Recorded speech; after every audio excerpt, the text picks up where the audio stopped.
ইলিশ মাছের জন্য মাছটা ভাজা হয়ে গেছে। এবার এখানে বেগুন ভাজা হচ্ছে। বেগুন দিয়ে ইলিশ মাছটা করা হবে। কালো জিরে ফোড়ন দিয়েছি, কালো জিরে ফোড়ন দিয়ে এরপর বেগুনটা ভাজা হচ্ছে। মাছটাও ভেজে তুলে রেখেছি। আর এখানে সর্ষে বাটা করব, তার জন্য গুঁড়োই দিয়ে দেবো। তো পাবদা মাছ, তো জলটা একটু হালকা উষ্ণ করে ওর মধ্যে সর্ষের গুঁড়োটা দিয়ে দেবো। আর এখানে বেগুনটা ভাজা হচ্ছে।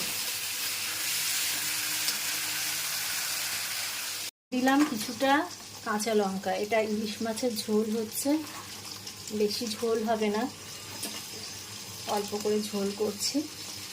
তো বেগুনটা ভালো করে ভেজে লাল লাল করে তুলে রেখেছিলাম।